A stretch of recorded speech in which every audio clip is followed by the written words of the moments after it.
샬롬, 한 주간 평안하셨습니까? 폭염에 참 어려운 시간들을 저희가 보내고 있습니다만 그래도 하나님의 말씀에 근거해서 저희가 더 뜨거운, 이 날씨보다 더 뜨거운 하나님의 사랑 안에 들어가기 원합니다. 하나님의 말씀은 또 저희 가운데 생명이 되시고요. 하나님의 말씀은 저희 가운데 능력이 되고 또 길이 되십니다. 이번 주간은 에케부, 신명기 7장 12절부터 11장 25절의 말씀에 근거한 에케부입니다. 에케부는 신명기 7장 12절에 너희가 이 모든 법도를 듣고 지켜 행하면, 이제 행하면, 그러하면 결론적으로 이렇게 하는 말이거든요.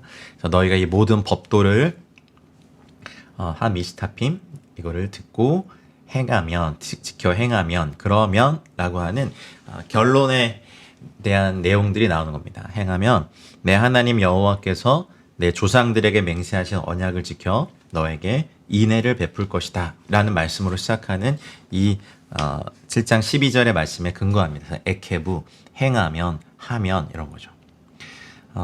우리가 하나님께 에케부 하면, 지키면 주님께서 특별히 언약을 지켜서 인애를 베푸신다. 이게 이제 사실은 이번 주 토라 포션 전체의 결론과도 같은 말씀이거든요. 언약은 히브리어로 베리트라고 합니다. 베리트.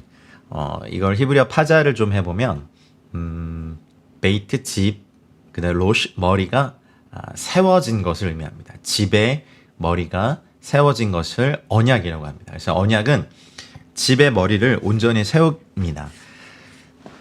여러분에게도 여러분 인생의 집의 머리 대신 우리 주님이 온전히 세워진 한 주가 되시길 주여라고 축복합니다. 인애라는 이 단어요. 인애를 베푸실 것이다라는 인애는 헤세드입니다. 헤세드 많이 들어보셨죠?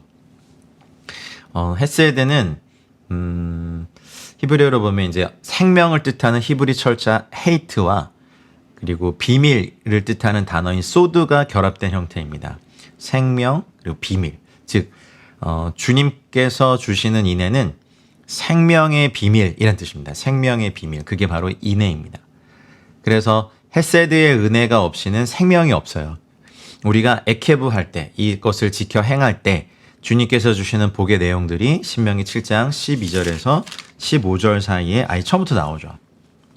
그게 뭐냐면 너를 사랑하시고 이제 복을 주시는 것이 그 첫 번째죠. 그리고 두 번째는 타즈리아, 그 잉태, 생육하고 번성에 대한 것이고 세 번째는 그 질병을 걸리지 않게 하겠다라는 이런 축복이죠. 그리고 이 모든 것에 애굽의 악질, 뭐 이런 너를 미워하는 모든 자에게 걸리게 하실 것이다. 이렇게 말씀하시면서 하나님께서 우리가 에케부 할 때 주시는 베리트, 그다음 헤세트, 이 언약의 축복을 저희들에게 주신 내용으로 이 신명기 에케부의 토라 포션은 시작합니다. 사실 우리 기도의 본이 쉐마, 이 모든 법도를 듣고 지켜 행하면 법도 미시타핌이라고 하는 이 단어는 뭐 판단, 판결, 법 뭐 여러 가지 뜻이 있는데 미슈란 뜻이 있어요. 미슈가 어디로부터 뽑아내다, 빼내다 이런 뜻이거든요. 어디서부터 빼내겠습니까? 이 미시타품은요. 애굽의 노예 생활로부터, 노예의 사고방식으로부터, 노예의 느낌으로부터, 뭐 좀 피해의식도 노예의식이겠죠. 열등감, 뭐 이런 것들로부터 빼내는 법도가 바로 미시타핌인데 미슈 다음에 페라는 히브리어 글자는요. 입이에요. 입. 우리 안에서 뽑아내는 거죠. 그 다음 테드라는 글자가 히브리어로 쓰이는데요. 이게 뱀, 그러니까 우리를 둘러싸고 있는 사탄의 능력을 얘기하죠. 그리고 요드와 뱀이 쓰입니다. 요드는 하나님의 손, 하나님의 말씀이 부수어서 뱀, 진리, 하나님의 나라가 완성이 되는 것을 미시타핌이라고 합니다. 그리고 하나님의 손과 하나님의 말씀의 능력이 사탄을 부수어서 어쩌면 애굽에서 노예 생활을 하던 택함받은 자들이 하나님의 나라가 이루어지게 하는 거죠. 여호와의 말씀에 붙들리는 자만 사탄을 이길 수 있습니다. 아멘. 법도를 지켜 행하는 자에게 여호와께서 언약을 지키셔서 예수님의 사랑 안으로 들어갈 수 있게 만들죠. 이 에케부란 단어를 조금 더 말씀을 드리고 싶은데요. 이 에케부는 야곱이 어머니 리브가에 태아 있을 때 그의 쌍둥이 형인 에서의 발꿈치를 잡은 야곱의 이름에서 나온 겁니다. 그래서 아카브, 발꿈치를 잡다라는 이 어근이 아카브예요. 에케브의 어근은 아카브. 야곱은 나중에 그 브니엘에서 여호와 또 여호와의 사자와 싸운 것을 기념해서 이스라엘이라는 이름을 받죠. 그 후에 여호와께서 그에게 너의 이름을 다시는 야콥, 에서의 발 뒤꿈치를 붙잡은 속이는 자라고 부를 것이 아니라 이스라엘, 하나님과 겨룬자라고 부를 것이니 이는 내가 하나님과 및 사람들과 겨루어 이긴 사람과 같기 때문이다 라고 말씀을 하시죠. 하나님이 주시는 최고의 복 중 하나가 헤세드입니다. 인애입니다. 이게 사실은 되게 한자어로 어질 인자와 사랑 애자를 쓰는 것으로 충분하지 않아요. 헤세드를 다른 이제 저희 한글 성경에 다른 곳에 보면 인애, 인자, 긍휼, 자비, 사랑, 자애, 은총, 은혜 정말 다양하게 번역했거든요. 그러니까 헤세드는 그냥 그 자체로 인애라는 한자어로 표현하기엔 너무나 많은 엄청난 복입니다. 정말 다양한 의미가 있고 이 에케브, 에하게브 이거의 원래 의미는 아까 또 말씀드린 것처럼 발 뒤꿈치입니다. 발 뒤꿈치. 그래서 그 에하게브에 1점 요드를 더 붙이면 이제 야코프가 됩니다. 야곱이요. 야곱이 에서의 발 뒤꿈치를 잡고 나왔죠. 뒤꿈치, 발 뒤꿈치는 잘 보이지 않죠. 여러분 매일 발 뒤꿈치를 몇 번이나 보십니까? 제일 밑에 있고 보이지 않고 가장 작은 것이라고 할 수 있는데 머리와 얼굴은 보이기 때문에 손질하지만 발 뒤꿈치는 잘 보이지 않게 손질하지 않습니다. 보이지 않는 곳에서 아무도 알아주지 않는 일을 하는 작은 자, 공동체에서는 작은 자지만 하나님은 알아주시는 것. 이것도 다 에하게보, 발 뒤꿈치라는 뜻이죠. 근데 사실은 주님이 말씀하실 때 예하고 순종하는 것, 그리고 작은 자로 존재할 때 어마어마한 복을 받습니다. 야곱은 작은 자였죠. 근데 작은 자는 혼자 큰 일을 감당하지 못하고 야곱처럼 작지만 말씀을 듣고 지키고 행하는 자와 하나님은 함께 하십니다. 하나님이 앞서 가시면 헷 족속, 기르가스, 아모리, 가나안, 브리스, 히위, 여부스 족속 이 많은 족속들을 하나님 쫓아내시죠. 하나님이 이스라엘을 택하신 것은 큰 민족이기 때문이 아니죠. 인애의 복은 언약 때문에 받는 복입니다. 이번 주에 저 여러분들이 하나님의 언약을 기억하고 이것을 지켜 행하며 헤세드를 받는 그 주간이 되시기를 주의 이름으로 축복합니다. 7장 12절에 곧 너를 사랑하시고 복을 주사 너를 번성하게 하시되 할렐루야. 사랑하시고 복을 주시고 번성하게 하시는 것은요, 하늘 아버지의 자녀들에 대한 본심이십니다. 여러분도 자녀분들이 자녀를 사랑하시고 또 여러분이 주실 수 있는 복이 있다면 주게 원하시고 그리고 번성하는 걸 원하시잖아요. 그렇죠?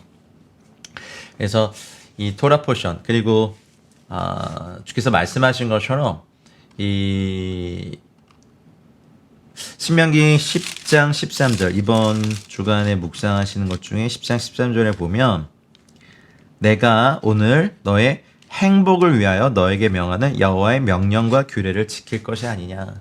되게 놀라운 말씀이 있어요. 저희는 이런 명령, 규례, 법도는 이제 장악하고 조종하고 통제하고 자유를 빼앗는다고 생각하지만 하나님께서 우리에게 주시는 여호와의 명령과 규례와 법도는 행복을 위하여 주신다는 거죠. 여러분 행복하고 싶지 않으세요?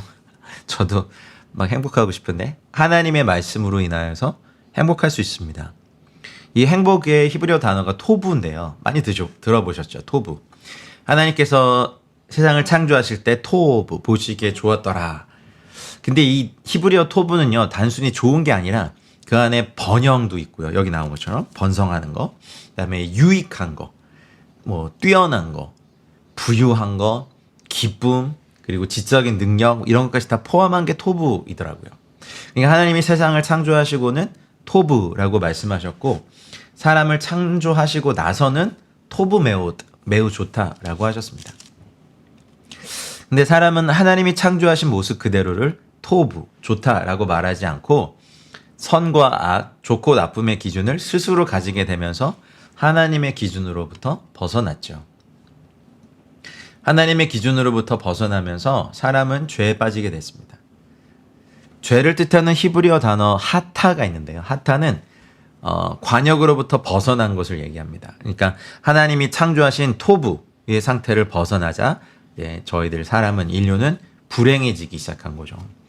불행해지지 않으려고 스스로 행복을 찾고 번영해 보려고 했지만 사람의 행복, 번영의 방법은 비교, 착취, 욕심, 빼앗는 것, 강압, 더 많이 갖는 것, 탐심, 이런 것으로 근거하다 보니 더욱더 불행해진 것이 인류의 역사입니다. 그래서 하나님은 죄에서 사람을 구원하시고 세상을 창조하실 때 그 질서로 사람을 돌아오게 해서 다시 토부, 행복을 주시기 위해서 어떤 것이 진정한 토부, 행복인지 이것을 찾기 위해 무엇을 해야 할지 가르쳐 주셨어요. 그게 뭐예요? 바로 저희들이 묵상하고 있는 하나님이 가르쳐 주신 명령과 규례와 법도입니다. 죄로 인해서 하나님으로부터 벗어난 사람들을 창조 질서 안으로 들어오게 하시면서 번영과 축복을 받을 수 있는 토라들을 하나님의 말씀으로 허락하셨고, 이게 바로 하나님의 킹덤의 법이죠. 하나님의 질서 안에 들어가 있을 때 우리는 가장 토부, 행복한 상태가 되고 번영, 축복, 행복을 누릴 수 있는 거죠. 그래서 하나님은 자신의 백성들에게 하나님의 법과 말씀 안에 있으라고 명령하시는 거예요. 내가 너의 행복을 위하여 명령한. 여러분 행복해지시죠? 행복해지시길 축복합니다. 그 조건이 그 법도를 지켜 행하며 이라고 합니다. 그 법도를 지켜 행하며. 그래서 여러분 꼭 언약을 지켜서 행하시는 인내의 복을 받는 은혜가 있으시길 축복합니다. 그래서 하나님이 여러분을 사랑하고 계시는 것, 그리고 여러분에게 복을 주기 원하시는 것, 그리고 여러분을 번성하게 하시는 것, 주리라고 조상들에게 맹세하신 땅에서 은혜를 베푸시고 또 토지 소산과 곡식과 포도주와 기름을 풍성하게 하시고 소와 양을 번식하게 하시는 주님의 은혜가 여러분 가운데 있길 원합니다. 토지 소산으로 말씀하신 곡식, 네가네카, 그다음 포도주, 티로시, 기름, 이츠하레카, 이 세 가지는요 아직 가공 단계를 거치지 않은 원료 단계이고 이 가나안 지역의 대표적 농산물이죠. 농산물만 풍요롭게 생산되는 것뿐만 아니라 가축들도 번성하고 또 주님께서 약속하신 것을 이루시는 것, 이 모든 근간이 뭐라고요? 하나님의 말씀을 듣고 지켜 행하는 것입니다. 그리고 14절에 네가 복을 받음이 만민보다 훨씬 더하여, 할렐루야, 복을 받음이 만민보다 훨씬 더하는 은혜. 작은 자로 존재하면서도 말씀을 듣고 지키고 행하면서 세상의 어떤 사람들과 비교할 수 없을 정도의 복을 받는 은혜가 있길 축복합니다. 그리고 그 내용으로 너희 중에 남녀와 너희의 짐승의 암수에 생육하지 못함이 없을 것이며, 할렐루야. 잉태치 못하는 것, 불임의 원인이 과학이 발달하기 전에는 항상 여자 쪽의 문제라고 했지만 사실 불임의 원인이 꼭 여자에게만 있지 않고 본문은 남자로 인한 불임도 포함시키는 거죠. 하나님은 다 알고 계시죠. 그런데 하나님께 순종하는 한 이스라엘은 이런 문제로 걱정하지 않아도 됩니다. 가나안 사람들은 이제 풍요와 건강이 그들이 숭배하는 신들에 의해서 결정된다고 생각했지만 이스라엘은 어떻게 됐습니까? 이 모든 것이 하나님께 속했다는 사실을 기억해야 합니다. 그래서 이러한 차원에서 본문은 이제 가나안 종교에 대한 일종의 비난이기도 합니다.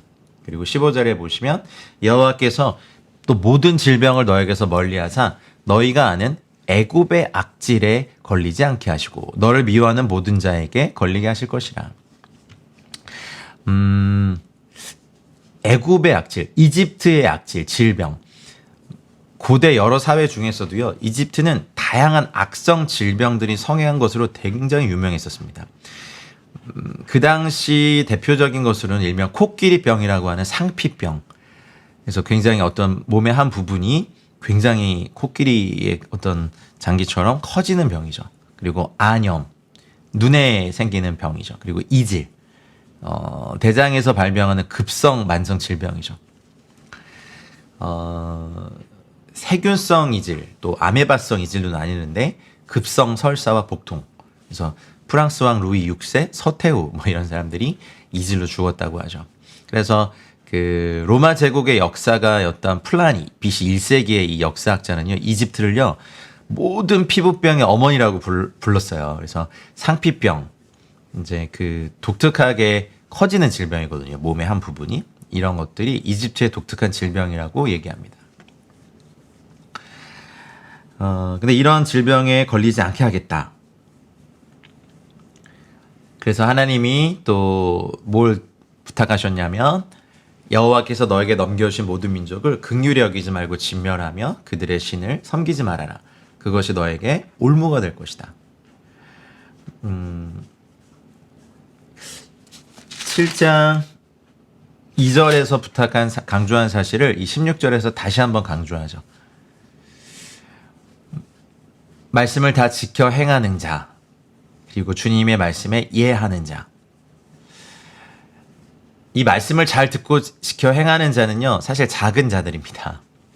큰 자, 내가 제일인 자, 내 힘으로 무엇을 하려고 하는 사람은요, 하나님의 말씀을 듣고 지켜 행하지 않아요. 이해되는 것만 따르고 이득이 있는 것만 따라요. 세상에서 가장 작은 거는 중성미자, 또 원자이죠. 원자는 잘 보이지 않죠. 현미경으로 들여다봐야 그 모습이 보일까 말까 하는데, 또 원자는 여러분 아시다시피 원자 핵과 전자로 구성되었는데, 원자 핵과 전자 사이의 공간이 99.999%입니다. 원자는 거의 보이지 않는 존재지만 원자 핵이 터지면요 어떻게 됩니까? 가공할 만한 그 폭탄이 돼서요 엄청나게 강하죠. 거의 전체가 빈 공간인 작은 원자는 가장 강합니다. 어쩌면 우리 인생에 전체가 빈 공간처럼 작은 자가 될 때 하나님의 뜻을 이룰 자로 복을 받습니다. 하나님의 말씀에 아멘하고 이해할 수 있거든요. 여러분, 작은 자로 존재하는 것이 복입니다. 자기를 추구하지 않고 어디에 들어가도 하나님의 뜻을 이루려고 하는 작은 자에게 성령을 주시기 때문이죠. 하나님은 적은 무리에게 하나님 나라 주시기를 기뻐하십니다. 할렐루야.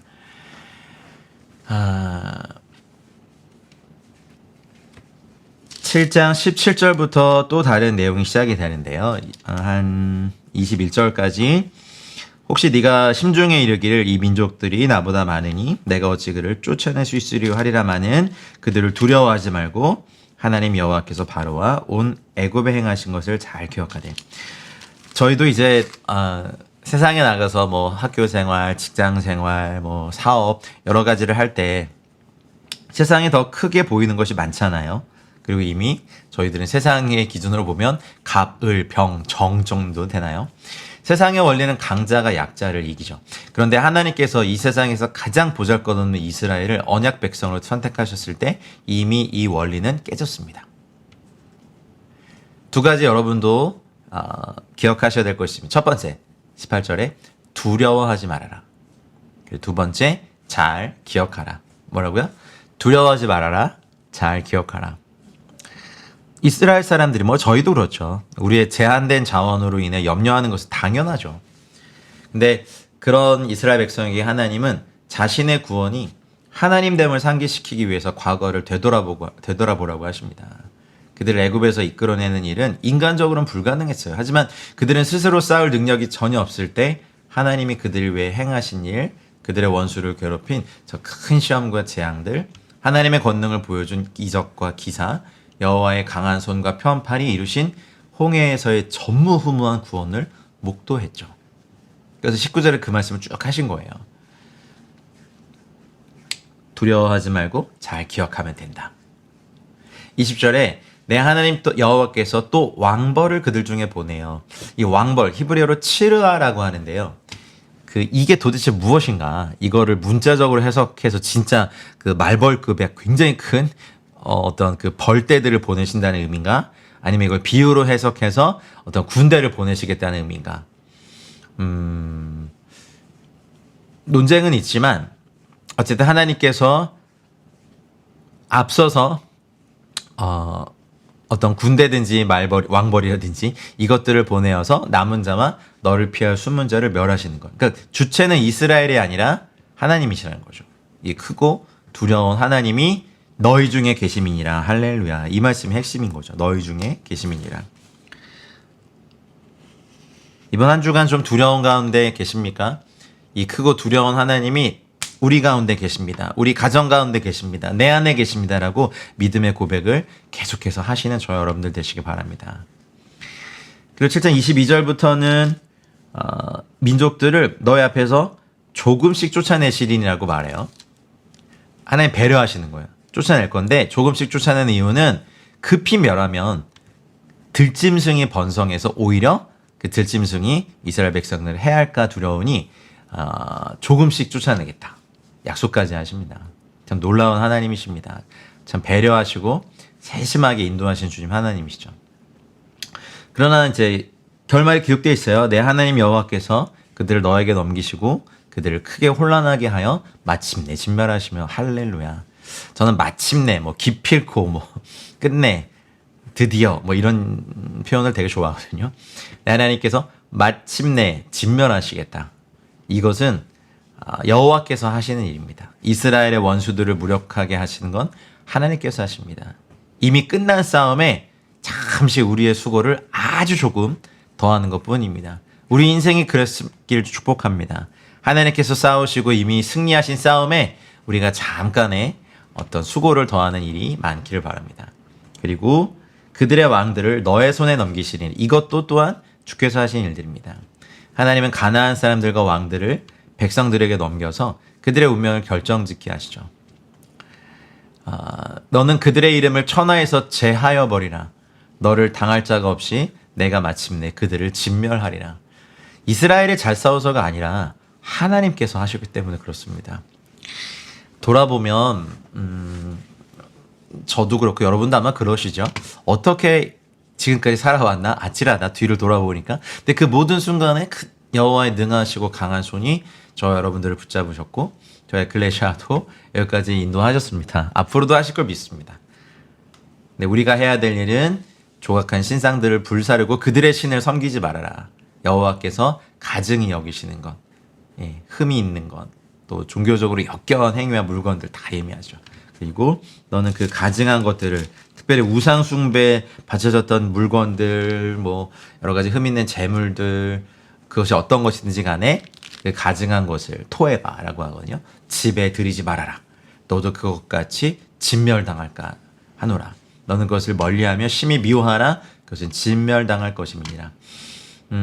옛날에 믿음이 없으셨던 저희 그 할머니, 할아버님 이런 분들도 뭐 길가에 있는 거 함부로 집에 들이는 거 아니다. 뭐 이런 얘기를 막 경험상 하셨던 기억이 나요. 경험 중에서 이렇게 성경을 인생을 사시면서 경험적으로 경험하신 게 아닐까요?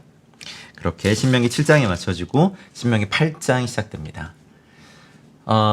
기억하는 것이 신명기의 핵심 개념인데요. 모세는 이제 이스라엘 백성이 가나안 땅에 들어가고 나면 이제 전혀 다른 위험에 노출되는 것을 알았죠. 그래서 먼저는 하나님께서 이 이스라엘 백성을 어떻게 인도하셨는지를 기억하게 하십니다. 어쩌면 신명기 8장은요. 사람이 하나님을 얼마나 의지해야 하는가에 대한 가장 위대한 선언문일지도 몰라요. 모세는 이 선언문을 통해서 어려웠던 지난 시절에 하나님을 기념할 것과 앞으로 다가올 풍요로운 시절에도 하나님을 잊지 말 것을 당부합니다. 가나안은 젖과 꿀이 흐르는 땅이기에 이스라엘은 곧 뿌리를 내리고 풍요롭게 살게 될 것인데 문제는 하나님의 축복인 풍요로움이 오히려 이스라엘에게 치명타를 입힐 수 있다는 사실이죠. 그래서 모세는 이스라엘에게 망각의 위협과 또 기억의 필요성에 대해서 가르치고자 8장을 시작합니다. 번영과 풍요로움이 저희들도 그렇죠. 여호와를 잊게 할 수 있다는 우려는 이미 6장 10절에서 15절 사이에 한번 말씀을 하셨어요. 여호와께서 약속하신 땅에서 네가 노력하지 아니한 채우지 아니한 아름다운 물건도 없고 파지 아니한 우물을 차지하고 심지 아니한 포도원과 감람나무를 차지하게 하사 배불리 먹게 하실 때 조심해서 여호와를 잊지 말고 애굽 땅 종에서 나고 여호와를 잊지 말고 여호와를 경외하며 그를 섬기며 기억해라. 그렇지 아니하면 땅에서 쓸어버릴 것이다 라고 말씀하십니다. 8장 2절부터 쭉 읽어보면 하나님께서 40년 동안의 2절입니다. 너에게 광야길을 걷게 하신 것을 기억하라. 이는 너를 낮추시며 너를 시험하사 내 마음이 어떠한지 그 명령을 지키든지 지키지 않는지 알려 하심이라. 너를 낮추시며 너를 줄이게 하시며 또 너도 알지 못하며 내 조상들도 알지 못하던 만나를 내게 먹이신 것은 사람이 떡으로만 사는 것이 아니요 여호와 입에서 나오는 모든 말씀으로 사는 줄을 내가 알게 하려 하십니다. 너무 유명한 말씀이죠. 예수님께서 이 신명기의 이 말씀을 인용하시면서 마귀의 첫 번째 유혹에서 이기셨어요. 먹고 사는 문제 중요하지요. 근데 그것이 하나님의 말씀과 복음보다 더 중요하지는 않습니다. 사람이 떡으로만 살 것이 아니고 하나님의 입에서 나오는 모든 말씀으로 저 여러분들은 꼭 사시기를 주님 축복합니다. 여러분 가문이 어떤 이 땅의 물질, 돈, 뭐 건물주가 돼서 월세를 따박따박 받는 거 좀 부럽나요, 여러분? 어쨌든 뭐 그런 것으로 우리가 사는 거 아니고 수십억, 수백억 자산가가 됐다고 해서 토부가 되진 않아요. 여기에 필요한 것은 명령과 규례와 법도입니다. 우리가 주님을 사랑해서 지키는 이것들 말이죠. 가난할 때보다 사실은 풍요로울 때 더 큰 유혹이 많잖아요. 뭐 그렇게 말씀드리면 또 내가 풍요로웠던 적이 없습니다. 하지만 사실 이미 우리는 한국 사람들은 기본적으로 풍요해요. 동의하시죠? 그래서 우리가 여호와를 잊지 않고 기억하고 여호와를 경외하도록 우리 스스로가 점차 우리 자신을 스스로 채찍질하고 또 인도할 필요가 반드시 있습니다. 40년 동안에 의복이 헤어지지 아니하였고 발이 부르트지 않고 사람이 그 아들을 징계한 같이 하나님 여호와께서 그를 징계하는 줄 마음에 생각하고 여호와의 명령을 지켜 그의 길을 따라가며 그를 경외할지니라. 놀라운 말씀을 하십니다. 하나님께서 이끄시는 땅, 무슨 골짜기든지 산지든지 시내와 분천과 샘이 흐른대요. 가나안 땅을 한마디로 묘사하면 아름다운 땅, 좋은 땅이잖아요. 과거에 메마른 광야와 명백한 대조를 이릅니다. 어디든지 시내가 있고 분천이 있고 그리고 샘이 있는 것. 와우. 저와 여러분들의 내면이 또 우리의 삶이 이렇게 되길 축복합니다. 그리고 8절에 밀과 보리의 소산지요 포도와 무화과와 석류와 감람나무와 꿀의 소산지라. 할렐루야.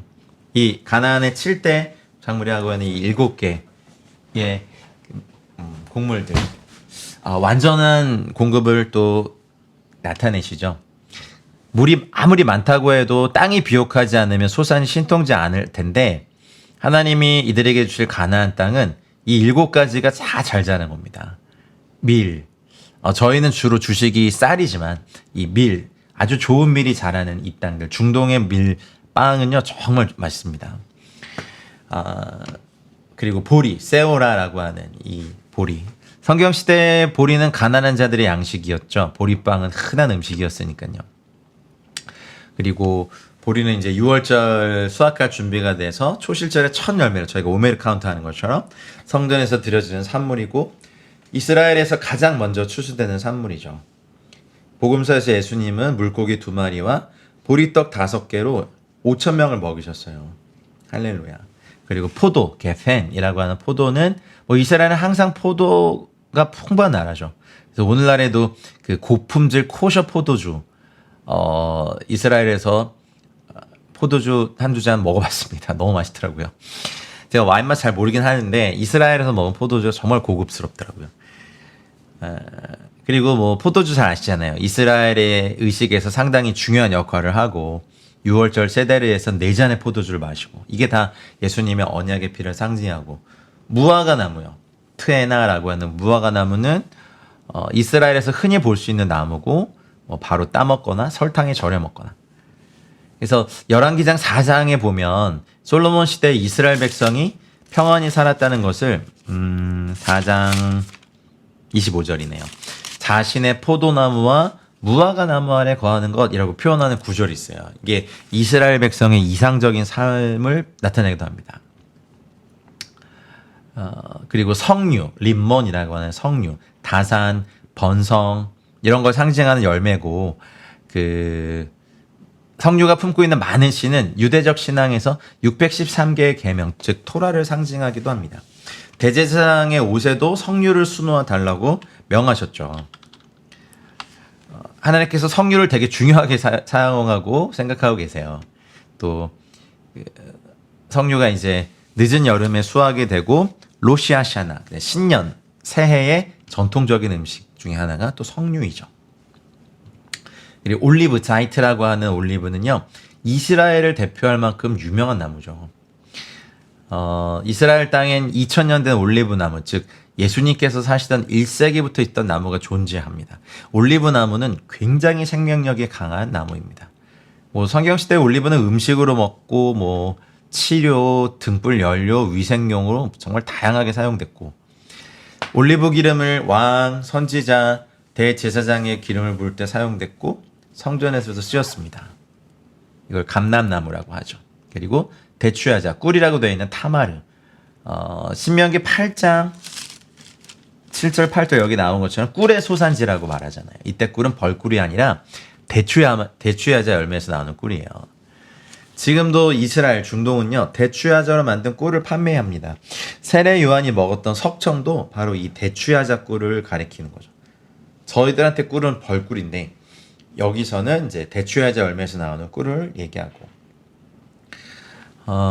또 그 세례 요한이 먹었다고 하는 메뚜기는 사실 주염나무 열매일 가능성이 많습니다. 대추야자에서 나오는 꿀, 그리고 주염나무 열매를 먹으면서 아주 가난한 상황에서도 주님의 오실 길을 예비한 자가 세례 요한이었죠. 그 7가지 소산물을 통해서 이스라엘에게 복을 주시기로 약속하신 것이 바로 이 땅인 거죠. 그리고 9절에 내가 먹을 것에 모자람이 없고, 할렐루야. 우리 인생도 아마 이렇게 이미 복을 명하셔서 우리가 이렇게 살고 있으면 감사할 따름입니다. 너에게 아무 부족함이 없는 땅이며 그 땅의 돌은 철이요 산에서는 동을 캘 것이라. 그 당시 철과 동은 굉장히 고부가가치 광물이었죠. 그러니까 어마어마한 땅을 지금 약속받은 거예요. 그래서 또 10절에 내가 먹어서 배부르고 내 하나님 여호와께서 옥토를 너에게 주셨으므로 말미암아 그를 찬송하리로다. 아멘. 그래서 이 10절에 근거해서 뭐 토라에서 말씀하신 건 아닌데, 이스라엘 유대교에서는요, 이제 어떤 것을 먹기 전에 기도도 하지만 먹고 나서 축송문을 해요. 먹고 나 식사를 하고 난 다음에 뭐 비르카트 하마존 뭐 이렇게 얘기하는데, 요 10절 말씀에 근거해서 그래요. 잊지 않기 위해서 그를 찬송하고 먹고 그 배불러서 하나님 여호와를 잊어버리지 않도록 꼭 식사 후에 감사와 축복 기도를 합니다. 이런 내용이에요. 지금부터 영원까지 식사하고 난 다음에요, 여호와의 이름을 송축합니다. 이제 우리에게 음식을 주사 먹게 하신 우리 하나님을 송축합시다. 그의 음식을 우리에게 먹게 하시고 그의 선하심으로 우리를 살게 하시는 우리 하나님을 송축합니다. 그분을 송축하고 그의 이름을 송축합니다.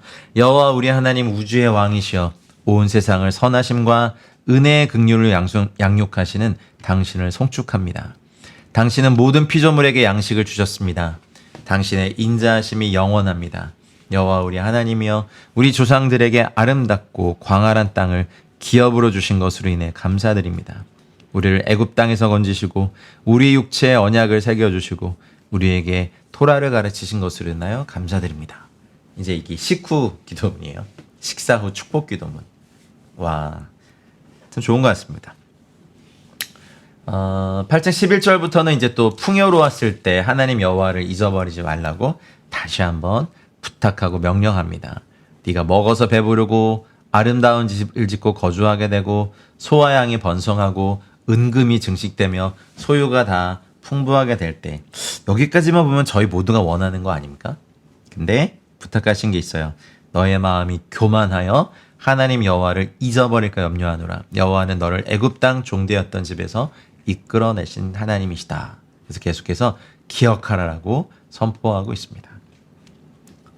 15절에 너를 인도하여 그 광대하고 위험한 광야 곧 불뱀과 전갈이 있고 물이 없는 간조한 땅을 지나게 하셨으며 또 너를 위하여 단단한 반석에서 물을 내셨으며 내 조상들도 알지 못하던 만나를 광야에서 내게 먹이셨나니 이는 다 너를 낮추시며 너를 시험하사 마침내 너에게 복을 주려 하심이다 이었느니라 이렇게 했습니다.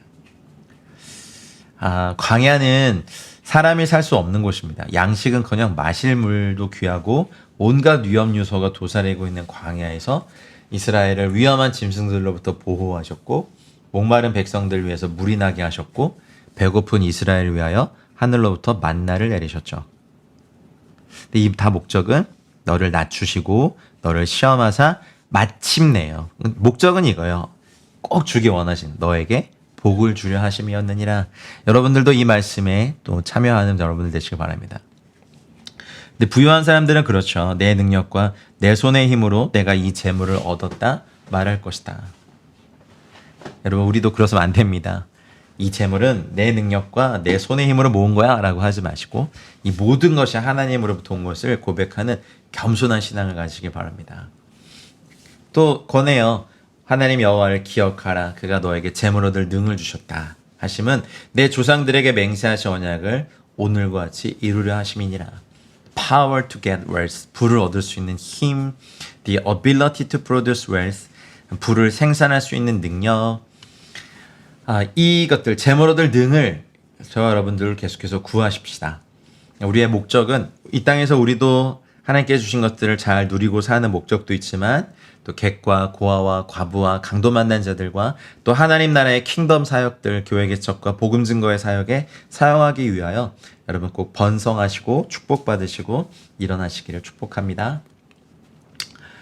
근데 이 모든 것을 지키지 않고 말씀에 순종하지 아니하면 20절에 보면 여호와 앞에서 너희도 멸망할 것이다. 너희가 너희 하나님 여호와의 소리를 청중하지 아니하였기 때문이다 라고 말합니다. 저희들의 지침의 말씀으로 받으셔야 될 줄 믿습니다. 이제 9장부터 10장 11절까지네요. 11절까지 보면 어떤 자만과 반역 이것에 대한 경고를 던집니다. 주께서 가나안 사람들을 몰아내실 것에 대해서 9장 1절부터 3절까지 여호와께서 맹렬한 불과 같이 내 앞에 나아가신즉 그들을 멸하사 내 앞에 엎드러지게 하시리니 여호와께서 내게 말씀하신 것 같이 그들을 쫓아내며 속히 멸할 것이다 라고 말씀하십니다. 가나안 사람들을 몰아내는 건 이스라엘 백성이 아니라 여호와께서 앞서 나가서 하시는 거고 여호와께서 이 땅을 차지하게 하신 것은 이스라엘 백성의 공의로움 때문이 아니라고 분명히 말씀하십니다. 5절에 보면 9장 5절에 보면 이 민족들이 악함으로 말미암아 내 하나님 여호와께서 그들을 내 앞에서 쫓아내심이라. 여호와께서 이같이 하심은 내 조상 아브라함과 이삭과 야곱에게 하신 맹세를 이루려 하심이라 라고 말씀하십니다. 그리고 9장 6절 7절에서 주님께서 말씀하시죠. 너희가 자격이 있어서 하는 것이 아니다. 오히려 너희는 목이 곧은 백성이고 광야에서부터 하나님 여호와를 경노하게 했던 민족이다. 늘 여호와를 거역하였다. 아이고야. 저희들도 주님께 이런 평가를 듣까봐 두렵습니다.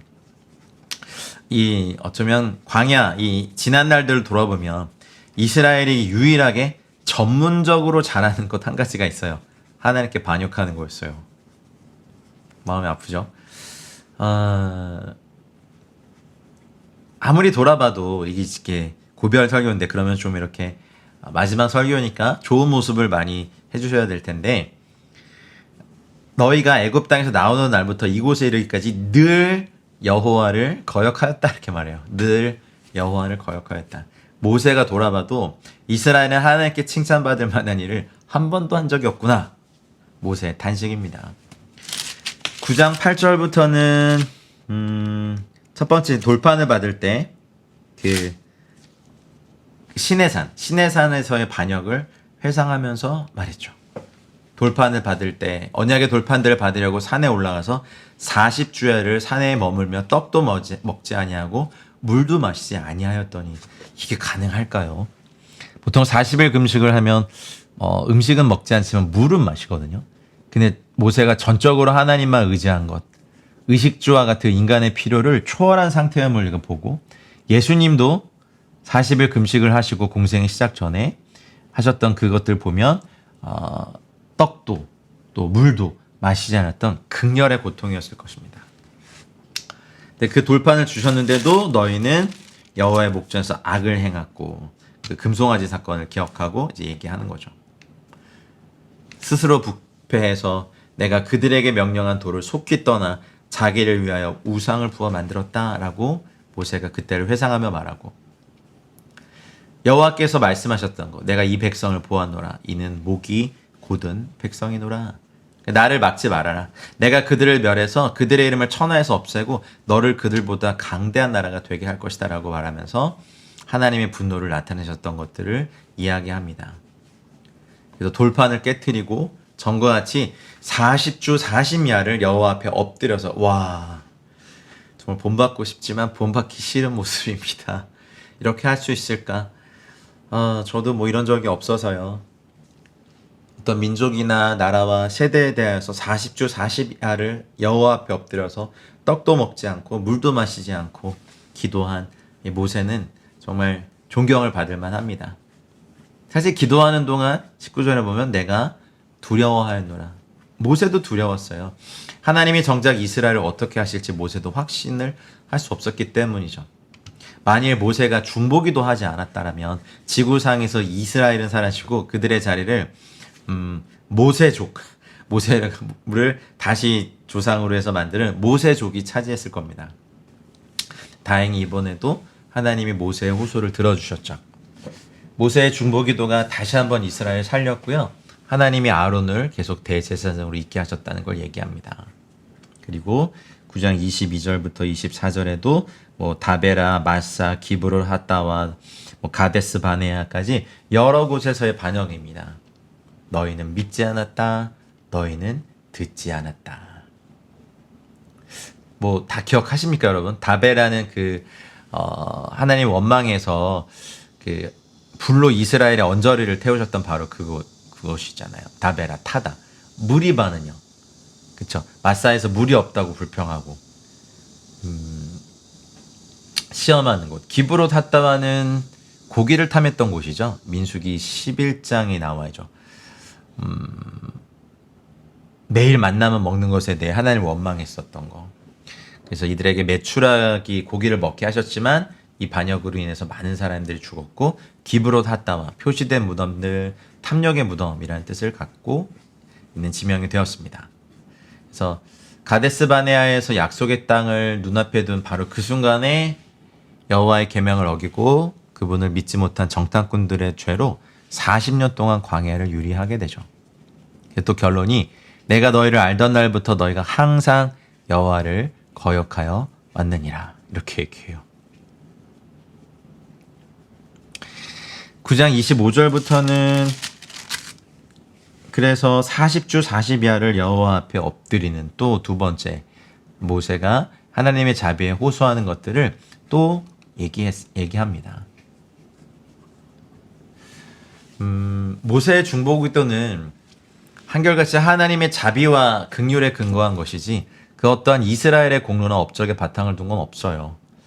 그래서 키리에 엘레이손 주여 나에게 자비를 베푸소서 주여 내게 긍휼을 베푸소서라고 했던 또 중세교회가 발전시켜온 키리에 엘리에손 기도 주여 나를 긍휼히 여겨주십시오. 나에게 공의와 특별히 자비를 베풀어 주십시오라고 했던 그 기도가 지금 저희들에게도 울림이 될 것 같습니다.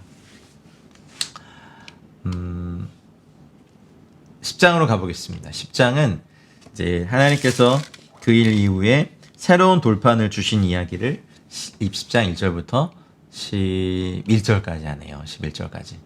그래서 주님께서 명령하시는데 그 판 그리고 그 판을 5절에 보면 내가 만든 궤에 넣었더니 지금까지 있느니라 이렇게 됐거든요. 출애굽기에 따르면 법궤는 나중에 성막의 모든 물건들과 함께 부살렐에 의해 만들어지잖아요. 그래서 어떤 주석가들은 법궤가 둘이 있었다고 하죠. 하나는 모세가 만든 것, 훗날 부살렐의 법궤가 완성될 때까지 잠시 동안 돌판을 소장하기 위해 제작된 것. 또 유대인 전통은 이 상자에 부살렐이 금으로 겉을 입혔다고 합니다. 그리고 10장 6절부터 9절까지는요. 이후에 삽입된 일탈구입니다. 왜냐하면 모세는 지금까지 이스라엘에 대해서 계속 1인칭 또는 이제 1인칭 복수 또는 2인칭 복수를 사용해 왔는데 6절에서부터 9절까지는 이스라엘에 대해서 3인칭을 사용하고 있다는 점도 좀 흥미롭습니다.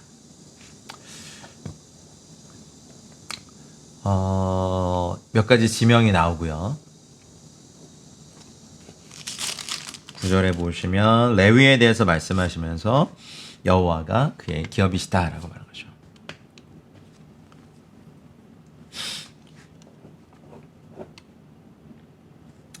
모세의 또 40주 40야의 기도를 들으시고 여호와께서 이르시되 일어나서 백성보다 먼저 길을 떠나라 라고 말씀하십니다. 출발하라. 가서 그 땅을 차지하라.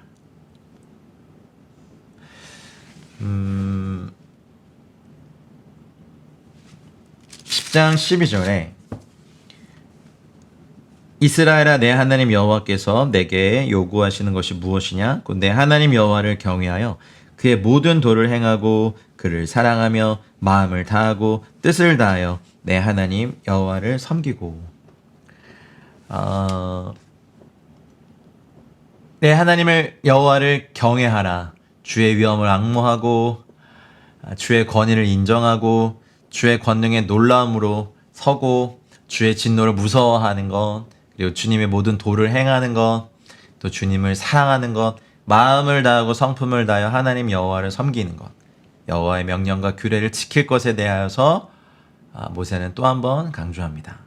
그리고 내가 오늘 너의 행복을 위하여 너에게 명하는 여호와의 명령과 규례를 지킬 것이 아니냐 13절에 다시 얘기하고 그리고 마음의 할례라는 독특한 표현을 10장 16절에서 하십니다.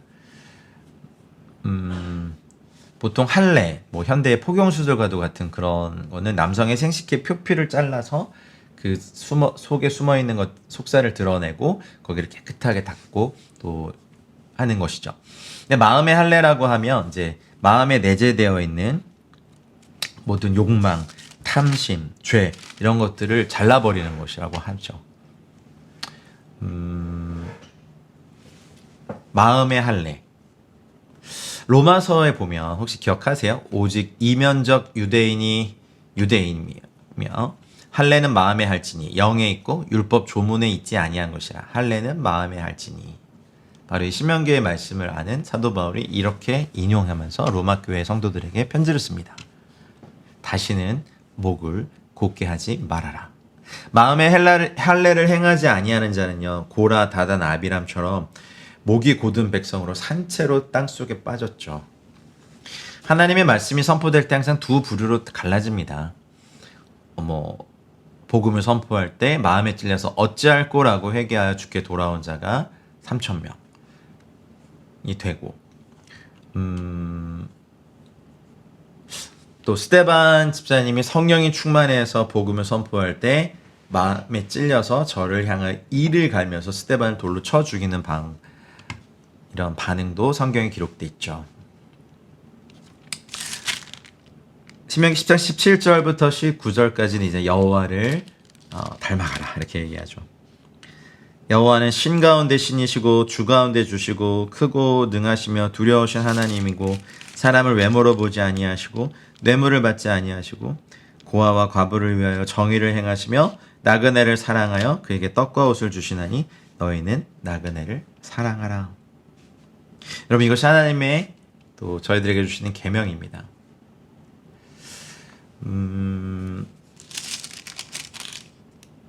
18절에 고아와 과부, 고아 야톰, 과부 알마나, 나그네 게르. 어쩌면 고아와 과부와 나그네 이 세 부류라고 할게요.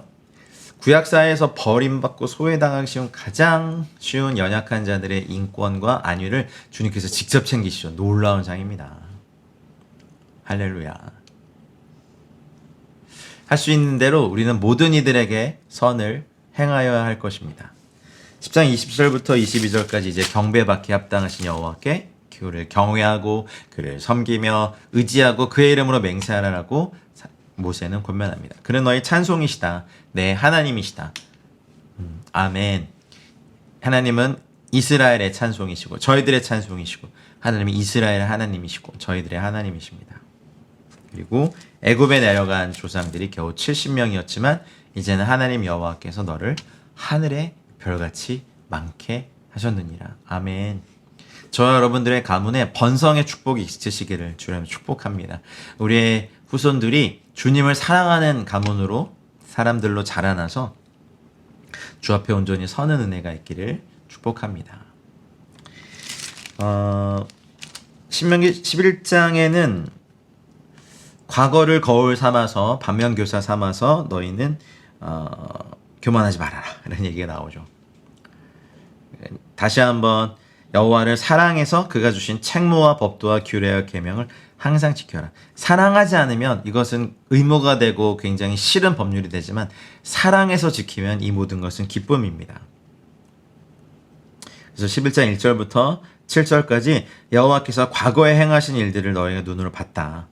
너희들은 과거를 거울 삼아서 이제 하나님을 경외하며 사랑하는 민족들이 되라 라고 부탁하십니다.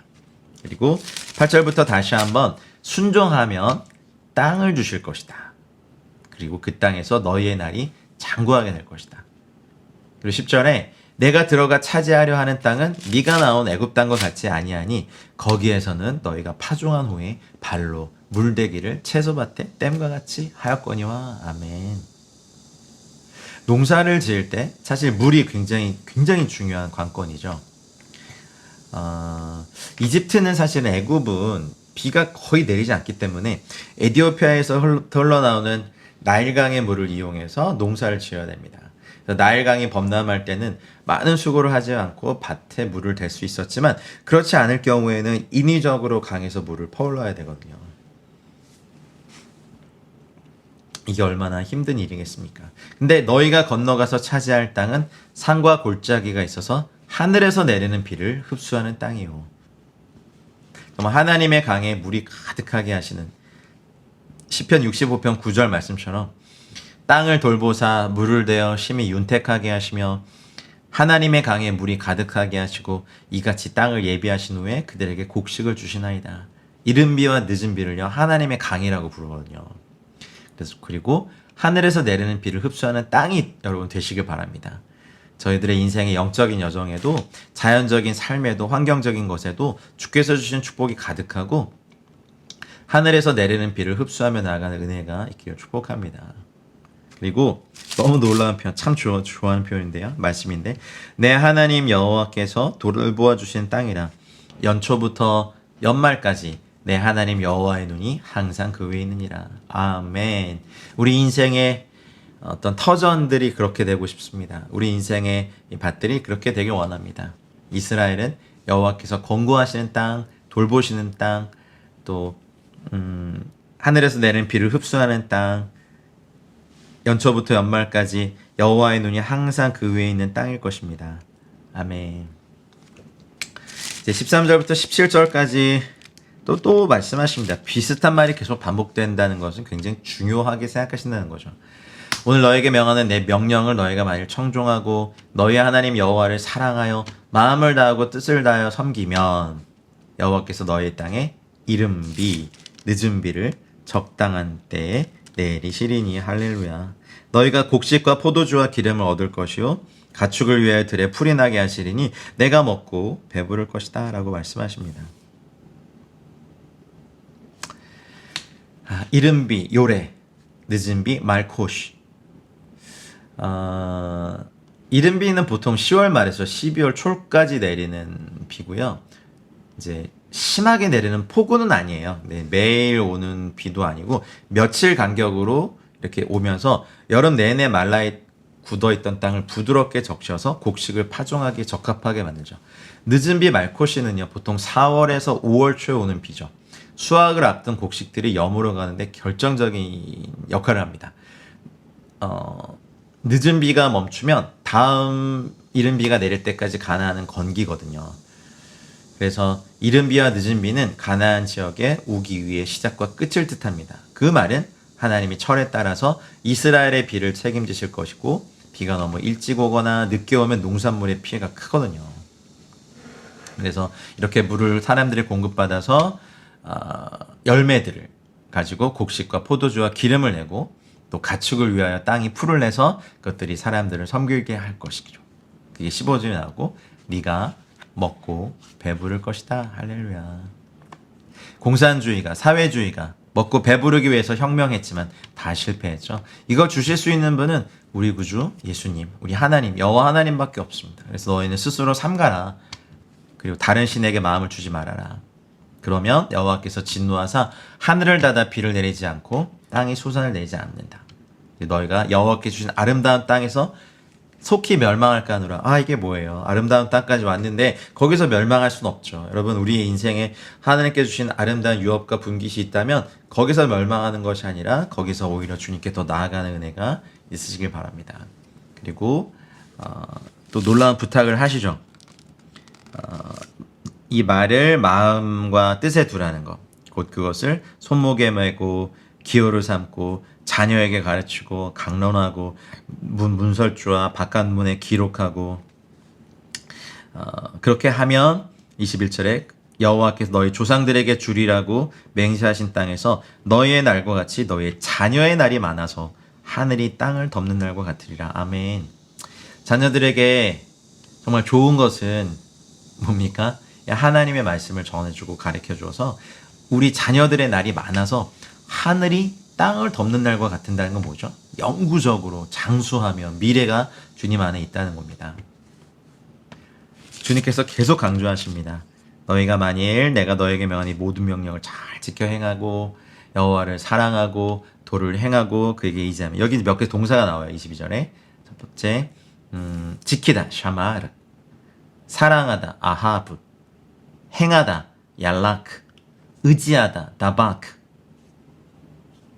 여러분, 뭐라고요? 지키고 사랑하고 행하고 의지하는 것. 이렇게 하면 여호와께서 그 모든 나라 백성을 너희 앞에서 다 쫓아낼 것이요. 할렐루야.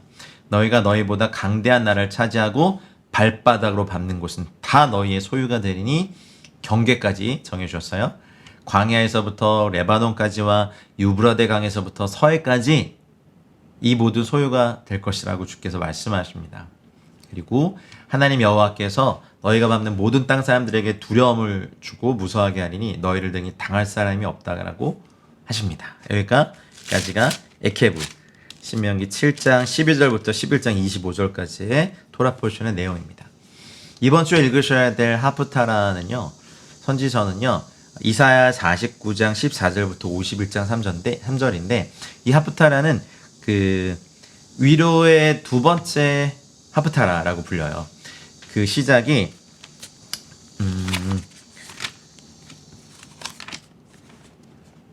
오직 시온이 이르기를 여호와께서 나를 버리시며 주께서 나를 잊으셨다 하였거니와, 이렇게 시작하거든요. 근데 여호와께서 말씀하신, 어머니가 자신의 자녀를 잊어버리겠느냐. 물론 무조건적으로 사랑하는 걸 실패할 수 있지만 유대 백성에 대한 하나님의 사랑은 절대로 그렇지 않다. 아름다운 사랑 이야기로 응답하시죠. 여인이 어찌 그 젖먹는 자식을 잊겠으며 자기 태에게서 난 아들을 긍휼히 여기지 않겠느냐. 혹시 잊을지라도 나는 너를 잊지 아니할 것이다. 내가 너를 내 손바닥에 새겼고 너의 성벽이 항상 내 앞에 있으니. 와, 할렐루야.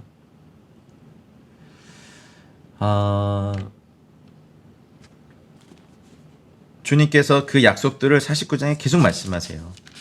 그리고 50장은요 독특한 표현을 하세요. 이사야 50장 1절에 보면 나 여호와가 이같이 말하노라. 내가 너희의 어미를 내보낸 이혼 증서가 어디 있느냐. 내가 어미 체주에게 너희를 팔았느냐. 보라, 너희는 너희의 죄악으로 말미암아 팔렸고 너희의 어미는 너희의 배역함으로 말미암아 내보냄을 받았느니라 라고 말씀하세요. 이혼 증서가 어디 있느냐. 회개하면 이 선포는 무효가 될 거라는 걸 말씀하시죠. 그리고 학자들의 혀, 학자들의 귀를 말씀하시. 사실 이 학자들의 혀와 학자들의 귀는 저는 지금도 매일 기도하고 있는 내용이지만 이건 주님이 갖고 계셨던 거죠. 그리고 나를 때리는 자들에게 내 등을 맡기며 나의 수염을 뽑는 자들에게 나의 뺨을 맡기며 모욕과 침뱉음을 당하여도 내 얼굴을 가리지 아니하였느니라. 이 말씀 누굽니까? 바로 예수님에 대한 예표죠. 이스라엘 백성이 유리하는 어떤 그런 기간에도 이스라엘 구속이 이루어질 거라는 소망이 있어야 되고, 마지막에는 우리 예수님께서 진정으로 이스라엘을 위로하게 될 것이라고 또 그분을 송축합니다. 그것이 이 하프타라 또 이사야서의 내용이고, 브릿하다샤 신약은 히브리서를 읽습니다. 히브리서 믿음으로라고 시작되는 이 놀라운 장의 고백을 히브리서에서 하죠. 마치 아브라함이 하나님이 계획하시고 지으실 터가 있는 성을 바랬던 것처럼 사라도 믿음으로 이삭을 임신했던 것 같이 예수님을 따르는 자들인 우리도 이 땅에서 나그네여 거류하는 자로서 마지막 날에 여호와의 나타나심에 열심히 참여하고 기다려야 됩니다.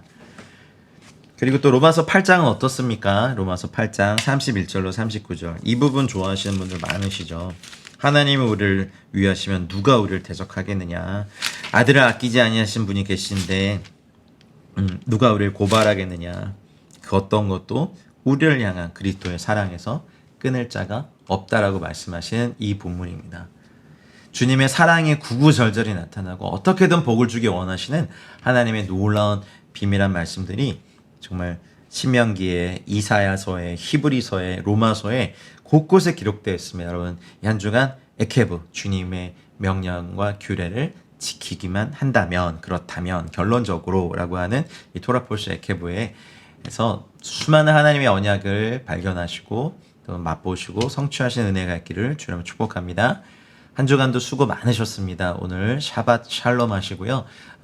폭염의 무더위에 정말 여러 가지가 있지만 그래도 기쁨과 은혜 가운데 충만히 거하시는 주의 은혜가 저 여러분들 가운데 있기를 주의 이름으로 축복합니다. 사랑하고 축복합니다. 한 주 동안 수고 많으셨습니다.